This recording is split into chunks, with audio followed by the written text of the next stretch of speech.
looking for this car. The passion. UVM schedules the way they do to get as high a seed as possible in the NCAA tournament and to get as much tournament prep as they can, because they're not going to get it from their league. The opinions on all your favorite teams. The organization should be taking care of Matt rather than Matt taking care of the organization. This is the Brady Farkas Show on WDEV AM, FM, and WDEVradio.com. What's up, everybody? Patriots win Monday. Activated here on the Brady Farkas Show on WDEV AM and FM and WDEVradio.com. Full show, all 90 minutes. We're up until 7 o'clock. We're celebrating the Patriots. We got some special things planned for today. Jazz with George Thomas comes up at 7. Guess what? Today is a guestless Monday. No guests today. We almost always have guests. Not always, but like almost always. Today, guestless. I'm so jazzed up about the Patriots. We'll get into them. We'll unpack them from every angle in 15 minutes. We got something new planned today, and a little baseball playoff recap. Yes, my Mariners are out. Yes, the Yankees are going for Game 5 and a win today. So you can get in on the Napa Morrisville, Napa Waterbury text line as always, 802-585-3026. Your locally owned Napa stores in Waterbury and in Morrisville. So you can also watch the show live, Facebook Live, YouTube Live, and my Twitter account. 5, 4, 3, 2, 1. And here we go. The opening thoughts on the Brady Farkas Show are brought to you by Sticks and Stuff and by Swanton Lumber. They are Vermont's most complete locally owned home center with locations in Enosburg, Derby, Middlesex, St. Albans, and at Swanton Lumber. They're online at sticksandstuff.com. Remarkably, we are here. Remarkably, we are at this place yet again. It is time to start considering your New England Patriots as playoff contenders.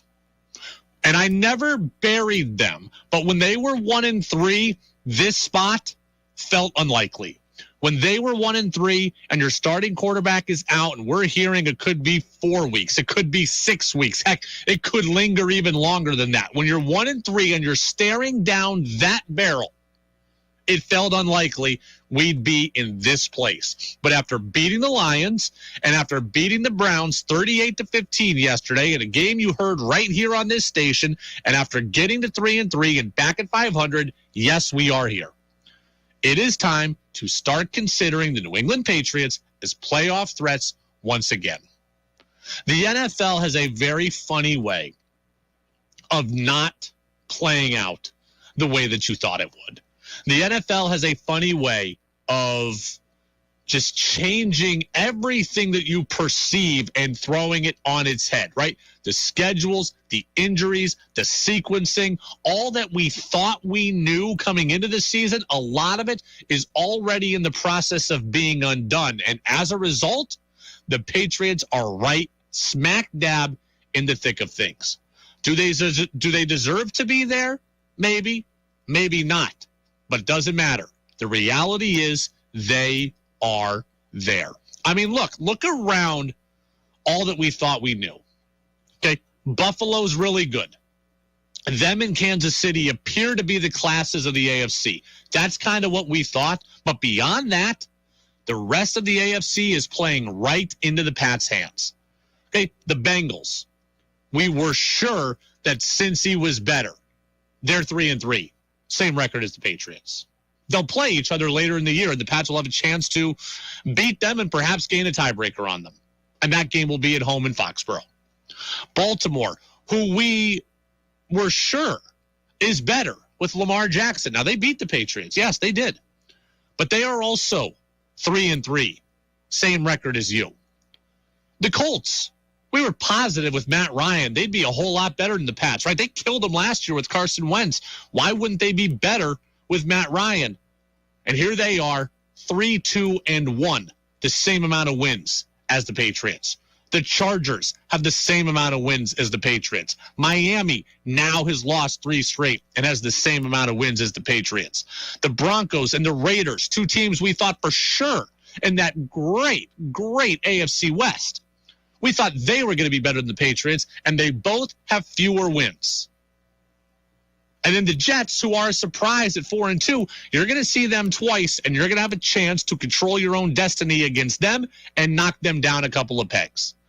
At 1-3, the Patriots could have been lapped by the AFC field, but they are anything but lapped. In fact, they're at 500. They're in the hunt. They're relevant, and they once again are a threat. They still have holes. They still have weaknesses, but they've done a lot right the last couple of weeks that should make all of us, myself included, feel a whole lot better about what they are now and what they could be later. And I have to give the Patriots, their coaching staff, their players, everybody, a ton of credit. A ton of credit. It is not easy to win in the NFL, period. It is not easy to win in the NFL with a rookie at quarterback, period. Whether that rookie is the number 1 pick in the draft or a 7th rounder or anywhere in between, it is hard to win. It is not easy to win with a 3rd stringer at quarterback, and the Patriots are not only winning under all those adverse conditions, not only are they winning, they are throttling teams. Lions, top-ranked offense, shutout, 29-0. Browns, top-ranked rushing offense, boom, 38-15.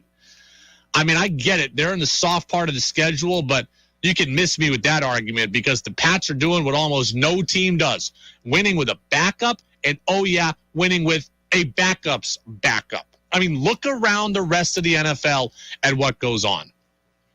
Dolphins. Skylar Thompson plays yesterday. Then they go to Teddy Bridgewater. They get beat by 8. Okay? Dolphins play with a backup and a 3rd stringer, beaten by 8. You win by 23. Dolphins were at home yesterday, beaten by 8. You win by 23. Panthers go to a 3rd and 4th quarterback, beaten by 2 touchdowns, right? P.J. Walker, Jacob Eason have to play against the Rams, beaten by 2 touchdowns. Teams don't win very often when they have to go the backup quarterback route, unless that backup is like Andy Dalton or is like Joe Flacco. And, oh, by the way, Joe Flacco only got 1 win this year. And, oh, by the way, Andy Dalton lost yesterday also. So even accomplished starters who now serve as backups, they have a hard time winning. And you are out here throttling teams. You're not just treading water. You're not just staying alive. You're not just winning close. You are winning decisively. You are excelling under circumstances that almost nobody can excel in. The Patriots organizationally deserve massive credit for this. Bill Belichick deserves credit. Matt Patricia deserves credit. Joe Judge deserves credit. Bailey Zappi deserves credit. The defense deserves credit. The special teams deserves credit. The skilled players and the training staff. Everybody deserves credit because everybody is contributing, right? It's cliche in sports. A next man up. One guy goes out and everybody's got to do more. Well, more they're doing. And they deserve a lot of credit. A lot of credit for that. You know, I could reconcile like beating Detroit, right? You're at home. That's a really young team. They're pretty injured. They have a great offense, obviously. But Amon-Ra St. Brown was banged up, and DeAndre Swift didn't play, and they lost 5 defensive backs over the course of the game. You're at home. I could see you winning against Detroit. I predicted the Patriots would win against Detroit. But this should have been a loss. And they won. And they won handedly. And that, to me, is incredibly impressive. Now, I actually predicted the Patriots would win this one also. I said on Friday on the way out the door, I think the Pats will win. I didn't have faith they were going to look this good. I truthfully just had faith that the Browns were going to find a way to brownify this game. And evidently they did. But, I can predict you confidently to beat Detroit, this game, even though I predicted it as a win also, this should have been a loss. And you found a way to win and dominate. And that deserves all of our praise. I mean, the Browns have an all-world running back in Nick Chubb. Kareem Hunt, his backup's a Pro Bowl player. Amari Cooper's an all-pro. Njoku's a Pro Bowl player. Myles Garrett's probably a Hall of Famer when it's all said and done. You were on the road. You committed 12 penalties still, 9 of them on offense. It's really inexcusable that you won. And you ended up winning by 3 touchdowns. By 3 touchdowns. Incredibly impressive. And by the way, embarrassing by the Browns. Embarrassing by the Browns have a better overall roster than the Patriots. The Browns were at home. The Browns only gave Nick Chubb 12 total carries in this game, 8 of which came in the first half. I mean, Nick Chubb needed 25 carries. And he gave him 8 in the first half, and then the score got lopsided. You couldn't go back to him. Will in Plattsburgh, great win for the Patriots. Do we have a quarterback controversy? That's what everybody wants to know, right? Is there a quarterback controversy in New England? I don't believe so. I still believe that Mac Jones is better than Bailey Zappi, and I still believe that Mac Jones is the guy. But I also think it's clear that where you are as a team at 3-3 and where the rest of the AFC is, I think it's clear you no longer need to rush Mac Jones back before he's ready. I said I'd feel comfortable putting Mac back out there at 75%. Well, look, if you were 2-4 or 2-5 and every game is a save the season scenario, then Mac probably rushes back to play at that 75%. But now you're 3-3. You've bought yourself time. If Mac is only 75%, you can afford to sit him still. Okay? Chicago, it's not a layup, but it's prime time. You're at home. You have the advantages there. I think that Zappi could beat the Bears. Maybe you get to 4-3 and you give Mac even more chance. I still believe when Mac is 100%, Mac is the better player and Mac should be the guy. But Bailey Zappi has bought the organization, the ability, the time to let Mac heal fully. We'll talk more about what Zappi did in Unpacking the Patriots momentarily. Tex says Pat's defense is really coming into their own. Belichick always makes players smarter. We'll get to the defense, too, in Unpacking the Patriots. And Tex also says that Super Bowl contenders, the Patriots are. No, they're not Super Bowl contenders. No, they're good. They're better than I expected. They are winning games maybe that they necessarily shouldn't have. Like, I predicted it, but they shouldn't have won yesterday. The Browns, again, brownied it. But they're not Super Bowl contenders. They're still not as good, in my opinion, as the Bills or as the Chiefs. And because they're not better than the Bills, because they're not going to beat the Bills out for the division, they're going to end up playing an extra game in the playoffs. They're going to end up going on the road in the playoffs. And that's going to be a tough organizational thing to overcome. They might get to the playoffs. They are now a playoff contender, but they are not a Super Bowl contender. All right, let's unpack the Patriots. Let's cue the music again, people. I love this music. All right, now let's get the Unpacking the Patriots sounder. Which Patriots popped? To the 30, to the 20. He is end zone bound. Pick 6. Touchdown, Patriots. And which ones flopped? Jones steps up in the pocket, unloads a deep ball, and it's intercepted. That'll put the cherry on top. We unpack the Patriots now on the Brady Farkas Show on WDEV AM, FM, and WDEVradio.com. We unpack the Patriots every week. We tend to alternate between good things and bad things in our takeaways. But, hey, you win by 23 points on the road, there's not as many bad things to get to. So we do have some of each, but it's largely good. Let's start with the good. I obviously like what I saw in the result. Patriots winning big. But in the process, I really liked what I saw from Bailey Zappi in terms of his reads and his progressions. Okay, I think all of us thought that when Bailey Zappi took over, the Patriots were really going to simplify things, right? Like, I pictured an offense where the Patriots were going to lean on the run. I pictured an offense where the Patriots were going to play max protect. They were going to give him as many offensive linemen as they could. And then that really, the passing concepts were going to be limited. We're going to put out 2 wide receivers, and we're going to give you very quick, decisive reads to make. We're basically going to take the guesswork out of it. We're going to do what you did in college. We're going to do what quarterbacks do in college. We'll run, we'll mass protect, we'll do some screens, we'll make it very easy for you conceptually. That's not what the Patriots are doing right now for Bailey Zappi. Okay, I didn't think they were going to leave him many choices to make. Well, yesterday, we saw him make choices. I saw plays where Bailey Zappi looked left, scanned back to the middle, then went right, then found a new target, and he did a good job with it. I mean, I remember a play where Bailey Zappi looked left, wanted to go left, and then calmly went right, knew he had a backside slant there, and boom, there was Devontae Parker, and he hit him right in the chest. He knew he wanted left.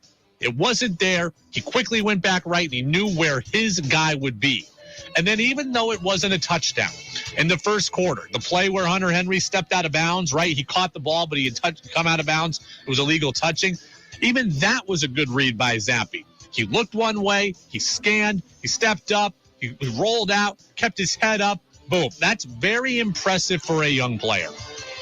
Like Jared Goff has been to a Super Bowl, has played in the playoffs multiple times. And last week, when Jared Goff got off what he wanted, he was frazzled, completely frazzled.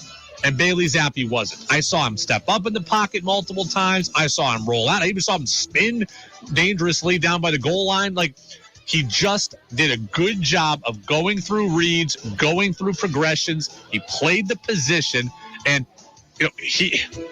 Matt Castle, former Pats quarterback, was on NBC Sports Boston yesterday. He agreed with basically everything I'm telling you. And then also, even the start at the first drive in the third quarter, to go down there, he saw the read. It's a quick hitter. It's a rub play. He gets off of it because it looks muddled. But what does he do? He doesn't panic, right? He gets to the Tyquan Thornton coming across the back end line, hits him for a touchdown pass. I mean, throughout the course of the day, he made play after play. He never panicked. Never panicked. Jared Goff panicked.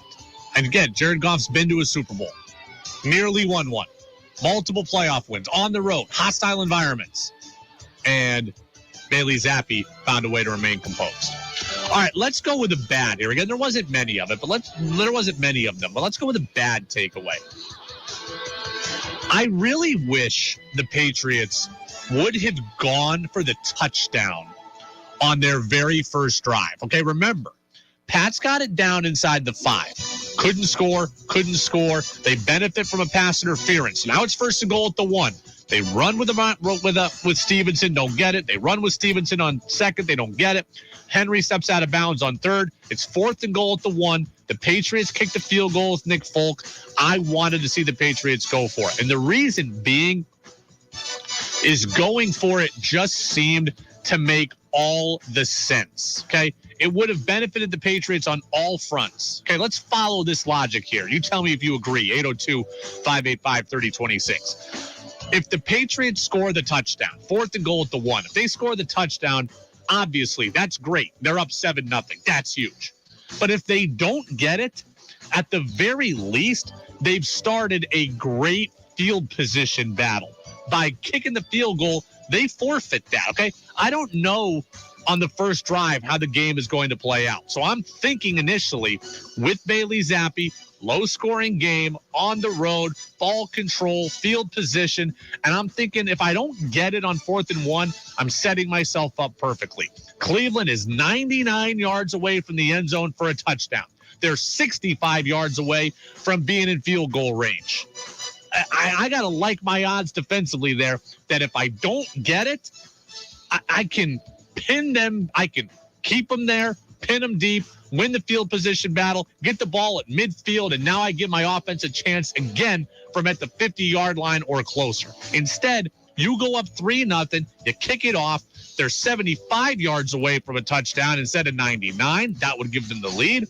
They only need 40 yards to kick a field goal and tie the game, which is exactly what they did.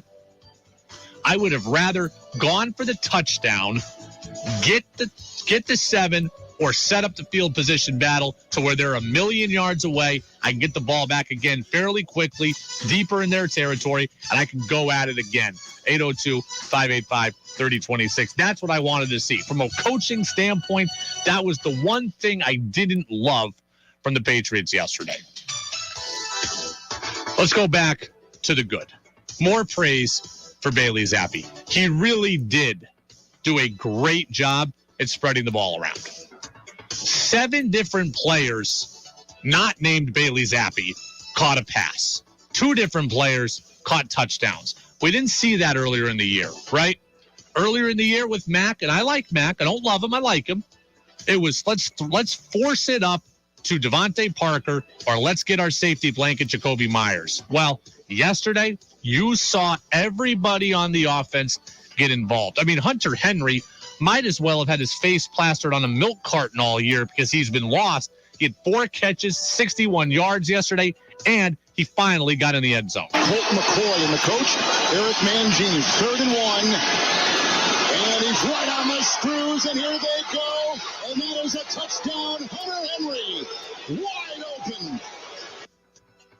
So Henry gets involved. He gets in the end zone. It was not just a heave it up to Devontae Parker hour. I mean, Parker did have a great catch early in that game. Jonnu Smith, great catch and run, 53 yards. You saw the athleticism that we thought we would see from him last year. Kendrick Bourne only played the 4 snaps with injury, but he had a catch. Tyquan Thornton obviously got involved. He got a touchdown. This was distribution. This was spreading the ball at its best. And because of Zappy's ability to see the field and not get rattled and go through his progressions, he was able to do some great things in terms of spreading the ball around. The thing that I need to know, the thing that I wonder, is Bailey Zappi really this good at finding everyone, or did the Browns leave everybody open? What I mean, if the Browns sold out, stopped the run, there was going to be people running free. I'm wondering, was Zappy that good, or did the Browns just say, hey, we're selling out on the run, kid try to beat us, and you're going to have one-on-one coverage everywhere, and you're going to have not that many defenders in the back end? If that's the case, I still won't take it away from them because you beat them at their own game. They wanted to dare you to do it, and you did it. I'm just curious how Bailey Zappi would do against a team that drops 7 guys in coverage. How Bailey Zappi would do at a team that's doubling on the outside. I don't know that Cleveland was doing that stuff, but Zappi spread the ball around and was great, and that leads me to another takeaway. How about Tyquan Thornton? Good to see him healthy. Good to see him being a factor in the offense. On the move. Zappi's got the ball. Cannon the block. Touchdown! Caught in the back right there. A 2-yard grab by the rookie, Tyquan Thornton. Yeah, they say you never forget your first, and Tyquan Thornton will never forget that one. Think about this. Nelson Aguilar was out. Jacoby Myers was banged up. Kendrick Bourne left with a turf toe, allegedly. So Tyquan Thornton had to play a real role. This wasn't like, oh, hey, I'm the 5th guy and I can just kind of stand over here and with no attention. No, Tyquan Thornton needed to play a real role and needed to be a real part of the offensive game plan. And he was. I mean, and he can unlock a new dimension to the Patriots offense. We always use the word dynamic. I use that word a lot. We're looking for players that will be dynamic. Tyquan Thornton is what you're looking for, a playmaker. That's what Tyquan Thornton is. The ability to take a bubble screen, catch it at the line, and go for 10 yards. He did that yesterday. The end around that he scored on, I mean, he wasn't even touched. Like, he was not even touched, waltzing into the end zone. Possession they just had. Win the right tackle. That's a jet sweep. And that is a touchdown. Gliding in is Thornton. 19-yard run on the jet sweep for the rookie wide receiver. I mean, Thornton was excellent, right? I think he had 4 catches, 40 yards or so, had that touchdown run of 19. This is exactly what you're looking for, a dynamic playmaker. I still think he could be a home run hitter with his speed deep on play action, get vertical down the field, runs good routes. We saw that in the preseason before he got injured. And then now you see some more creativity. He can unlock another dimension of this offense. And this really continues more good stuff from this rookie class. Okay? And look, we've spent so much time, just justifiably, by the way, in the last few years ripping the Patriots draft classes, right? The Cyrus Joneses, the Duke Dawsons, N'Keal Harris. We've ripped all those guys. It's time to give some credit where credit's due, because this draft class is blossoming and contributing right in front of our eyes. Cole Strange contributing to a good pass protecting unit and a good run block unit. Jack Jones, 2 picks and a fumble force in the last 3 games. Marcus Jones, punt return ability, kick return ability, and he had a pick yesterday on the sideline where he was just out of bounds, but he was good in coverage. And then there's Zappe himself. I mean, you're talking about 5 guys from your draft class that are contributing. And that is a big-time development because it's not been that way in the past. Unpacking the Patriots. Let's get to another downside of the game, though. A couple of guys from previous draft classes that had contributed that aren't contributing now, Christian Barmore and Isaiah Wynn. Let's start with Wynn. He continues to really struggle. Most penalties taken in the NFL. Took another one yesterday. Benched at times. I mean, Phil Perry, our guy at NBC Sports Boston, chronicled what his day was like. Isaiah Wynn is falling after he came away with a false start penalty early in this one. He was also beaten for a sack by Myles Garrett. Clearly one of the best pass rushers in football, but it looked as though the Patriots wanted to get a new body in there at right tackle. Wynn was replaced by Marcus Cannon for long stretches. Now, look, offensive linemen are so valuable in today's NFL. I think offensive line play is so bad. You're so injury prone there at the offensive line position. I don't believe you can just get rid of guys. I don't believe you can just get rid of experienced offensive linemen. To me, they're very valuable currency in the NFL. So I can't just jettison Isaiah Wynn to another team. They need to figure out a way to fundamentally fix his play or figure out what buttons to press motivationally, because this team, they need him. And he hasn't really been there this year. And as for Barmore, now he got hurt yesterday. He left the game. But it's time. We're 6 games in. It's time to ask where Christian Barmore has been. I mean, really, where has Christian Barmore been? Because this is a guy last year out of Alabama that made a huge impact. And this year, I can't remember talking about him once. Like, he was hurt. He seems largely ineffective. I mean, yeah, he's seeing some more double teams, they pointed out on the radio broadcast. Zolak did, but, like, he's supposed to be a foundational piece. They got him the 2nd round last year, and he just hasn't been there. Just hasn't been there. And finally, on the good, a little bit of history yesterday. Bill Belichick tying George Halas for the 2nd most wins all time, 324. His team knew what this day was all about. How about Matthew Slater after the game? We didn't talk about it because he tied. And hopefully we get a chance to really celebrate him moving into 2nd place by himself. Hopefully sooner than later. But, I mean, unbelievable what he's done. And I think it's only fitting that, we're here in Cleveland, a place that ran him out. And I think he's, all these years later, proving that he's the best that's ever done. 324 wins is a lot of wins. And Don Shula is next for Bill Belichick to pass. That is the next mountain to climb. He's still a couple of seasons away from doing that. What is the exact number on Shula, guys? Can we get that? 370 something? Is that right? Let's see. Can we find that? Okay. Halas, 324. Yeah, it's 347 for Shula. I thought it was 374, 347. So 23 more wins. So it's probably, let's see. If they win 9 games this year, that'd be another 6. So that would get him to 19 away. He's probably 2 seasons away. So he's got to do this one more full one, and then into the next year. So we've got to be here through at least 2024 to pass Don Shula, plus the playoffs. So there you go. That's Unpacking the Patriots. We'll do that every single post-Patriots game day here on the Brady Farkas Show. We didn't even take a commercial. We took 0 commercials in the 5:30 hour. So we'll step aside. We'll get the national news update from CBS News. Then we will come back and do something a little different today, something we've never done in the history of the Brady Farkas Show. We have never done this. I'm excited for it. We'll tell you what it is on the other side. It's next here on WDEV, AM and FM at WDEVradio.com.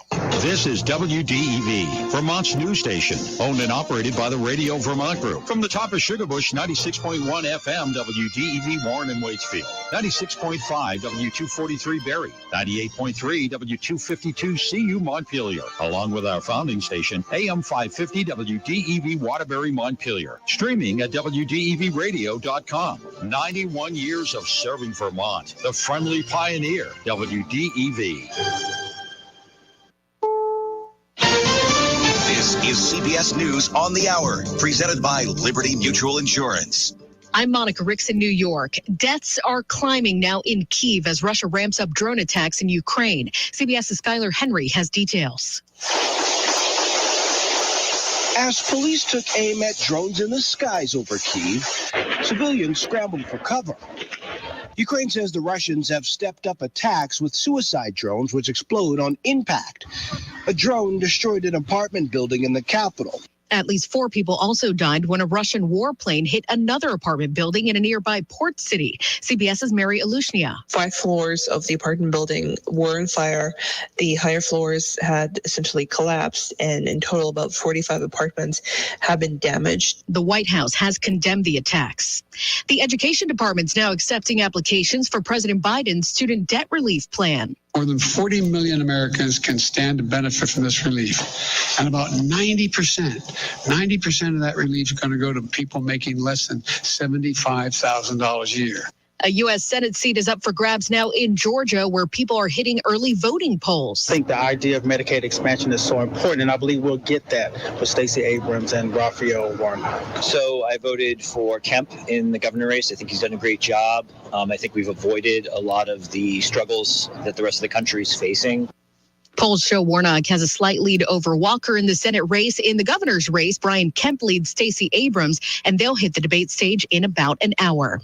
The Trump organization's accused of charging the Secret Service thousands of dollars to stay at Trump properties. Records from the Oversight Committee show that Trump hotels and properties charged well above the allowable government rate. In one case, agents protecting the former president's son, Eric, were charged more than $1,100 for a room at the Trump International Hotel in Washington. The allowable government rate is $242. Over a 4-year period, the Secret Service made more than 600 payments to the Trump organization, totaling more than $1.4 million. Steve Futterman, CBS News. Americans can now buy hearing aids without a prescription. Here's KCBS reporter Matt Bigler.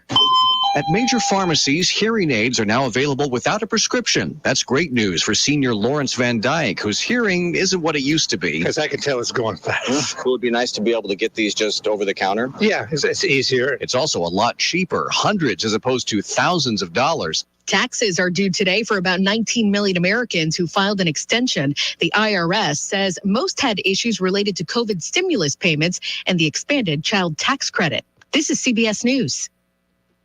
Liberty Mutual customizes your car and home insurance, so you only pay for what you need. Visit libertymutual.com to learn more. Finding the right Medicare plan? Oof, no easy feat. Kind of like those dances my granddaughter loves making me do. But then I found Walgreens Find Direct's coverage. Lets you compare plans online, over the phone, or in person. Made Medicare shopping so easy. Plus, I found plans with low-cost copays. I can get down with that. Medicare annual enrollment ends December 7th. Find a plan that's right for you at walgreens.com/Medicare. This is CBS News business analyst Jill Schlesinger. Getting good value for your hard-earned money is more important than ever. When you have aches and pains, good value means getting relief that lasts, like the relief you'll enjoy from Salon Paws pain-relieving patches. People that use Salon Paws reported less pain with improvement in mood, sleep, and the ability to work. Life is better without pain. You can live better. Salon Paws, it's good medicine. Want Brady to hear your opinion on the sports stories of the day? Text in at 802-585-3026. Now it's back to the Brady Farkas Show on WDEV AM, FM, and WDEVradio.com.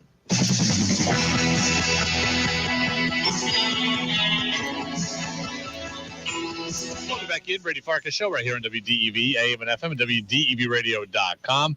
By the way, the Yankees and Guardians game is supposed to get going here just after 7 o'clock, Game 5 of the ALDS. Marley Rivera of ESPN is on the field now. There is a tarp on the mound. That's typical, though, still for before the game. No tarp on the field, but there is a 40% chance of rain, so we'll monitor the role that weather plays in this game, either from the actual scheduling of the game to how the conditions factor into the overall quality of play. I do hate that. Football is a game where, I don't mind bad weather, but I do hate in the playoffs to see weather really impact baseball.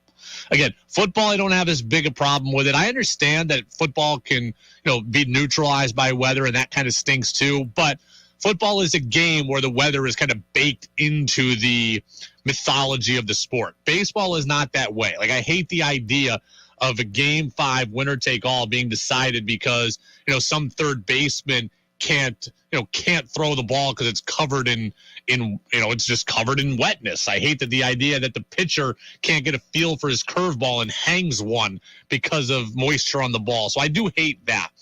So hopefully the rain holds off and they get Game 5 in, and hopefully the Yankees lose. That's what I want to see. So Brady Farkas Show, 802-585-3026. We're going to try something new here momentarily, something we've never done on the Brady Farkas Show, but I do want to just give a couple of quick shout outs here. I go through the afternoon news service and I read the high school football scores from the weekend, right? And I always go through and try to highlight some of the stats and all that. Like, I've been to a couple of high school games this year. I didn't go to any this weekend, so I didn't see any of this stuff, but I'm curious. I just got to shout out. There were some performances that are just absolutely amazing. Like, I get it. There are kids that are just naturally gifted. There are kids that are really good players, and those kids are always going to have a chance to have success.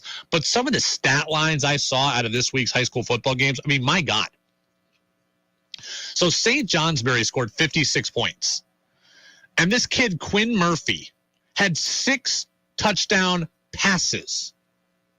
Then had a touchdown rush and recovered a fumble for a touchdown. St. Johnsbury scored 56 points. They scored 8 touchdowns. Quinn Murphy had his hand in all 8 of them. That is absurd. 6 TD passes, a rush, and a fumble recovery. This kid for CVU, they beat Essex 28-21, named Ali Cheer. 15 of 23 passing, threw a touchdown pass, had a kickoff return for a touchdown, and had 2 picks on defense. Quarterback, 2 picks on defense. And then finally, Mount Abe beat Mill River 31-28. And Mount Abe had a kid named Ian Funk. 8 catches, 225 yards. That is like nearly 30 yards per reception. He had 3 receiving touchdowns. He had 2 picks on defense. One of them he returned for a touchdown and kicked a 33-yard field goal. This, insane production. Again, I didn't see these games personally. I went to a couple Essex games earlier in the year. I didn't see the game against CVU on Saturday. But, you get one guy who counts for 8 touchdowns, one guy who throws them, kickoff return, and plays defense, and another guy who gets 30 yards per catch, 3 TDs, picks 2, and runs 1 back to the house and kicks. That's pretty darn good. That's a pretty darn good day at the office. And I also got to say, shout out to the state of Vermont and high school players and high school coaches, because I am amazed at how much passing there is in the state of Vermont. I'm just amazed at how much high school teams here in Vermont pass the football. Because I think the thought process is that, Vermont's not that good. The players not that good. The players aren't that good, so they couldn't pass. They probably just have to run. Everybody's passing. Everybody in this state is passing. I'm looking at the stats across the board for the weekend. I mean, look, let's see here. St. J, I told you, 6 touchdown passes. Fairhaven, their quarterback throws it 25 times. Colchester, had a guy, Colchester threw it 14 times. Burton and Mount Anthony's quarterback threw it 24 times. Again, CVU threw it 23 times. Essex threw it, we don't have an official number on, 18 times. At my high school, we threw it twice a game. And the only time we threw it was on 3rd and 12. If it was inside 10 yards, our guys were running all the time. Our leading receivers probably had 6 catches for the season. And they were on easy things like screens and then deep ball 3rd and 10s that you just got lucky on. That's it. Okay? That is it. Yeah, I can't believe how much guys pass in Vermont. Alex in Moncton says Yankee fans thrive on the bitterness of haters like you. The 28th championship is the hardest one to win. That's congratulations. You very well might also have won 100 games and lose on your home field after having a bye. That's very possible tonight. And you might lose to a team that through the first 4 games of the playoffs had scored 4 runs. So, hey, Dodgers lost. Braves lost. 2 teams with byes have already lost. 200-win teams have already lost. Maybe the Yankees will be the third. All right. We're going to do something we've never done on the Brady Farkas Show. Ever. I promise you, we've never done this before. We usually have a guest, right? 90-minute show, we usually have a guest. So when we have a guest, we don't have time to do this. We don't have a guest today. So I'm bringing out something I haven't done in years, and I've never done it here. We're going to do a league-wide recap. I'm going to start here with just the AFC. We'll do the NFC at the end of the show. But we are going to do your team in 3 words or less, right? Some places do something similar. Some places will call it the 3-word game. Your team in 3 words or less, right? We've already talked about the Pats. We've unpacked them. We're going to go around the league, your team in 3 words or less. You can get in with some of your thoughts, 802-585-3026 on the Napa Morrisville, Napa Waterbury text line. Cue the NFL primetime music again for me, people. Yes, there. All right, we're just going division by division. We're going in order of standing. Let's start in the AFC East. Buffalo Bills, right? They beat the Chiefs yesterday, 24-20. Bills in 3 words or less. Best in NFL. I know the Eagles have a better record, but to me, the 5-1 Bills are the best team in the NFL. They beat the Chiefs 24-20. They beat them on the road in Patrick Mahomes' house. They showed toughness and they showed grit, right? They came back to their house of horrors last year in the playoffs, right? Remember surrendering 20 points in the last 2 minutes plus overtime of that game? Mahomes throwing for 200 yards inside the 2-minute warning. I mean, you come back to the house of horrors, you win on the road against a team that is a thorn in your side every single year in the AFC playoffs.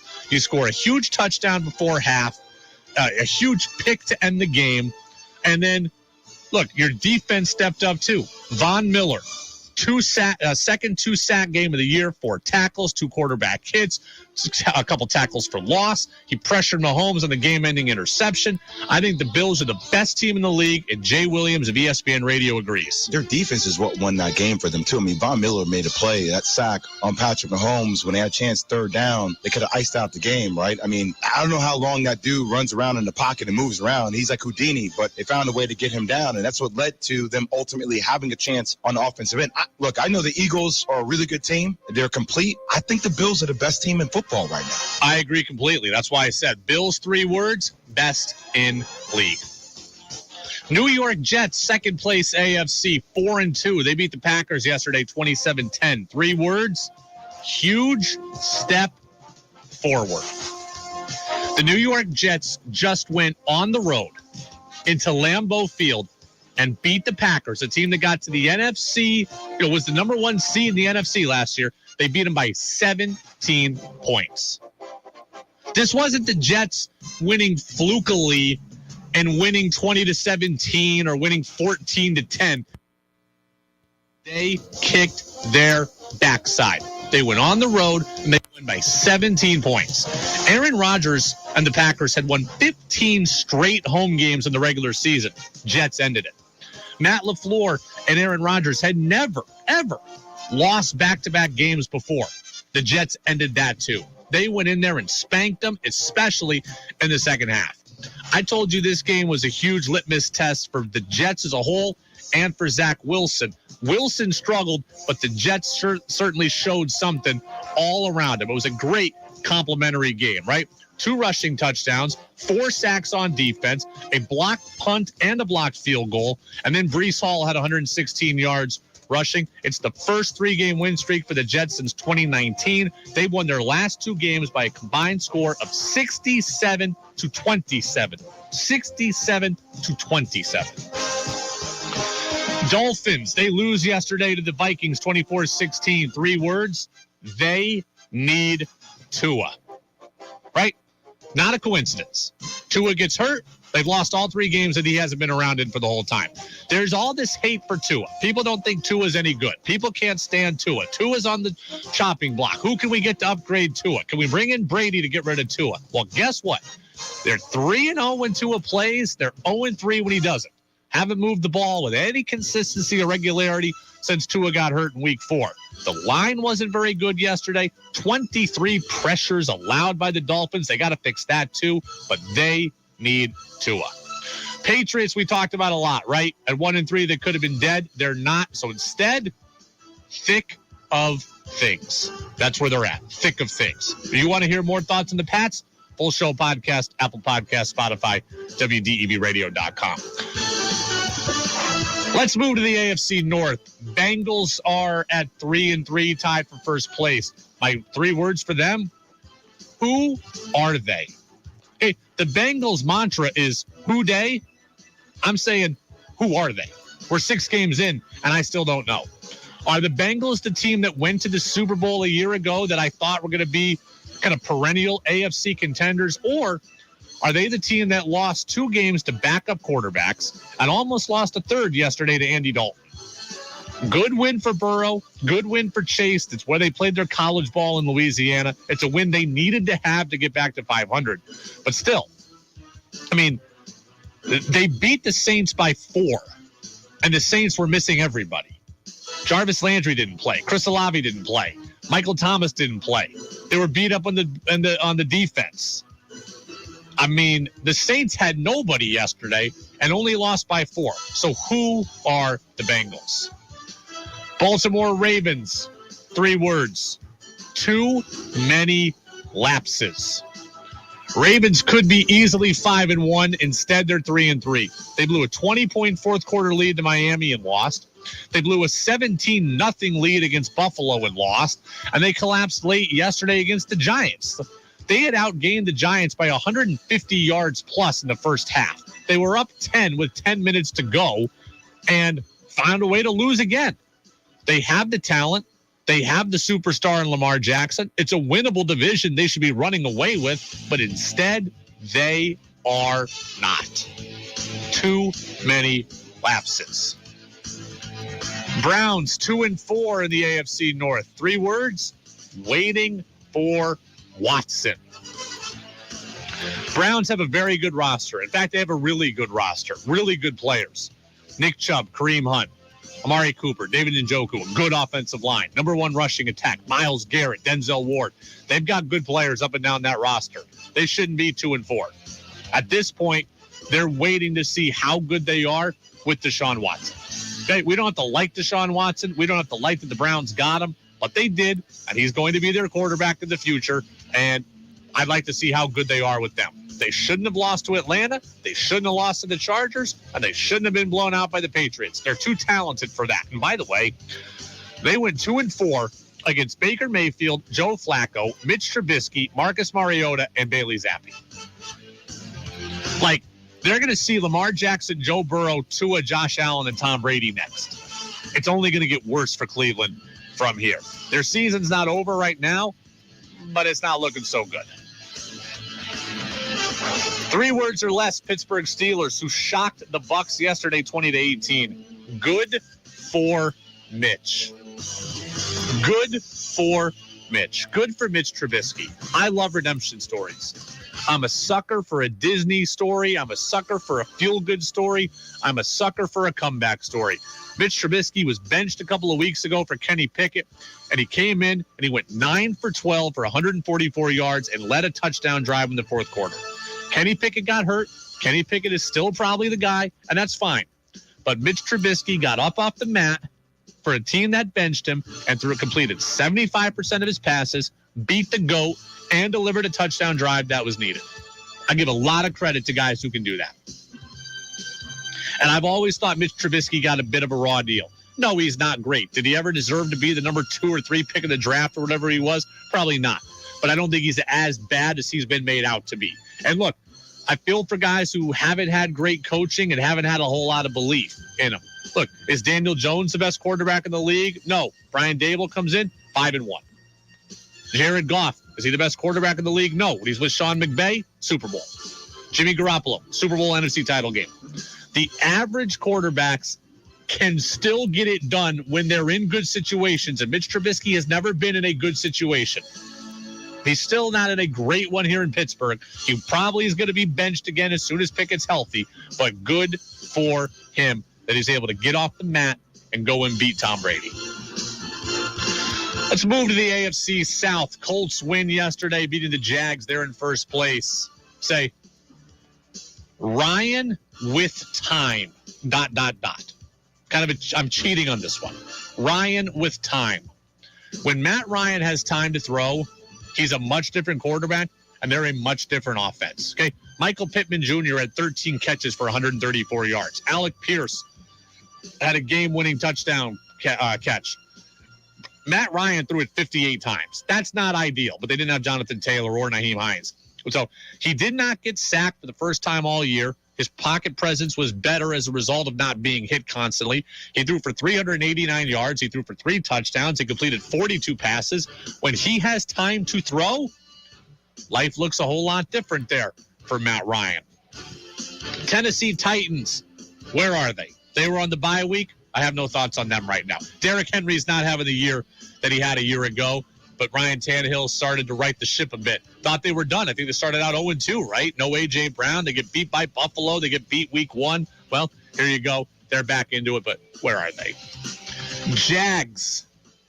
What the Doug? Hey, what was that? Jaguars had a chance to take a chokehold on the division early here, and they couldn't do it, right? The Jaguars were 2-1. They needed to beat... wait, hold on. Check that. Jaguars are...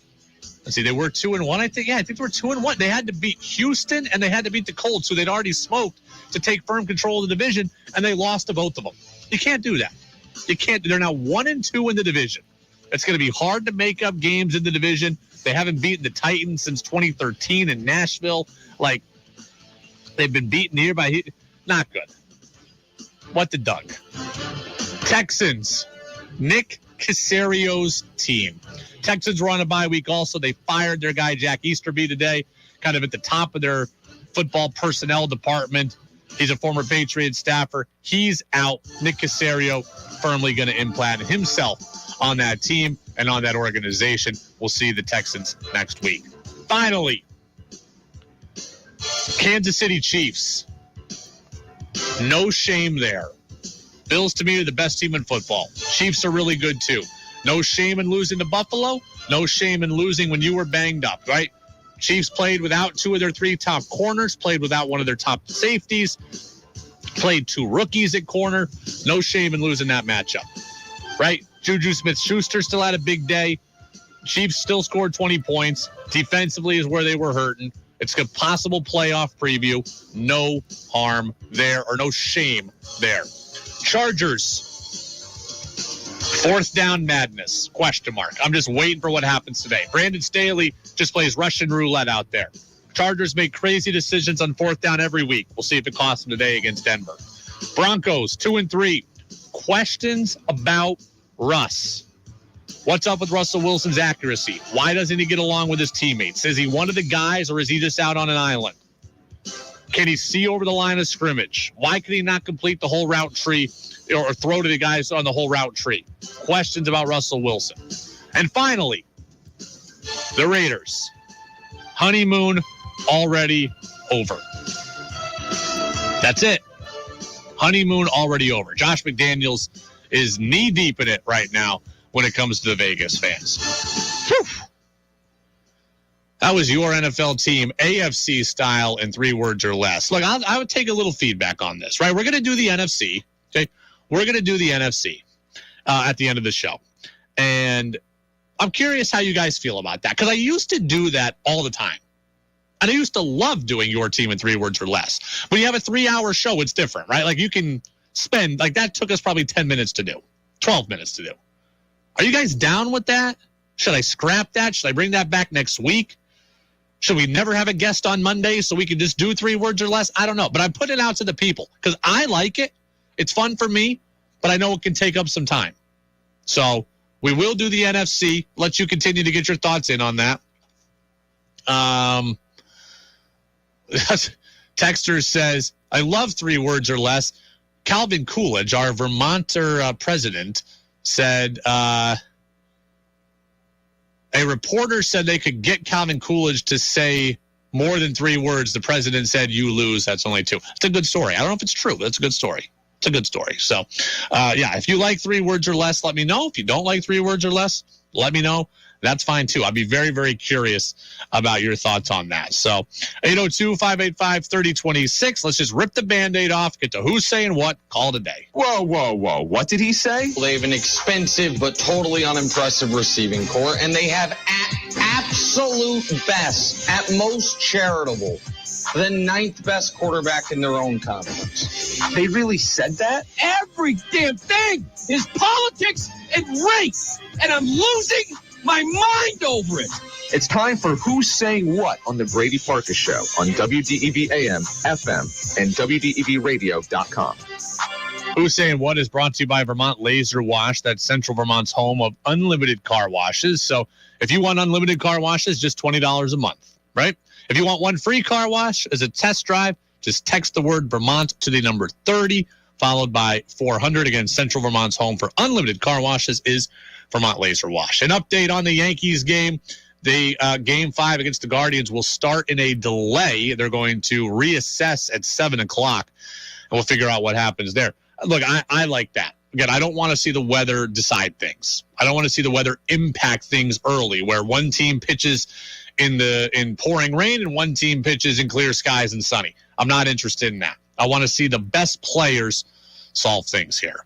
I said let's rip the bandage off, and let's do it. Ray and Warren says, really good stuff. He likes 3 words or less. So, all right, there you go. Thank you, Ray. We'll put that on the tally chart there for who likes it and who doesn't. But again, we'll take your feedback on it all show long, reevaluate it tomorrow, see what we want to do. If we want to do it again next week, the NFC will come your way again at the end of the show. All right, I said let's rip the Band-Aid off, and now I'm trying to avoid it as best I can. Yes, the Mariners lost. Yes, the Mariners are out of the playoffs. Yes, the Mariners lost in 18 innings. Yes, they lost because Jeremy Pena did this. Here's the 3-2. Swinging a high fly ball center field. Driving back, Rodriguez racing back, looking up. That ball's gone. Jeremy Pena blasting one out of here for Houston. And here in the 18th inning, we finally have a run in the ball game. Hi, Catherine. I don't know. Something got clicked there that wasn't supposed to. My mistake, but there you go. Yeah, Jeremy Pena homered in the 18th. And, it was painful for me. Put a bow on the Mariners season, right? People have enjoyed following the Mariners. People have enjoyed me venting about the Mariners. Let's just say this. Mariners lost in 18. It was a great game. From a pure baseball standpoint, it was a great game. Right, it's the 4th playoff game ever to go 18 innings, I believe. It's the longest one to ever be 0-0, into that time frame. What I find crazy is that all 4 times the playoff game has gone 18 innings, there's been a home run in the 18th inning every time. The last one being the Max Muncy homer in 2018 off Nathan Eovaldi for the Red Sox. And that was an unbelievably crazy stat there, that's how this thing goes. When you get to 18 innings, that's where we end up with a home run. Mariners lost. Great season. Best season of my adult life. I wish it would have continued. Unfortunately, it didn't. We'll see them again next year. Hopefully, they can be good. That's really it. And I will say this also, that that game gave credence, I think, to why having the automatic runner in the 9th inning or in extra innings of regular season games is okay. Right? I think we all have to agree on that, right? 18 innings is legendary for the playoffs. 18 innings is not needed for April 15th or July 6th or August 10th. It's not needed. That game shot the Mariners' whole pitching staff. It shot the Astros most of their pitching staff. If they had to play a game 4, I don't know what it would have looked like. You don't need that. I still like the idea of the automatic runner coming in the 12th. Let's play real baseball for a bit. But last night was the encapsulation, or Saturday was the encapsulation of why the automatic runner exists. So we don't get that multiple times per regular season. Cool note on Cal Raleigh. Remember his father Todd Raleigh, a Vermonter, Cal Raleigh, and capped a great season for the Mariners. 27 home runs, most ever by a Mariners catcher in franchise history. He's got Vermont roots, and his father, Todd, is from Swanton, went to Missisquoi. Cal Raleigh played for the last month of the season with torn ligaments in his thumb and a partially broken thumb. So there's some Vermont toughness there. All right, NFC, 3 words or less. And seriously, a question I need to know the answer to. That's next on the Brady Farkas Show on DEV. Been a great year for gardening, so enjoy your bounty all winter long. Come to the Willie's store for canning and freezing supplies. See the Willie's store for fresh seafood that now arrives every Thursday. There's quality meats, a huge wine selection, and craft beers, including Hill Farmstead Brewery. Look for newly arrived fall and winter clothing and footwear. And don't forget the True Test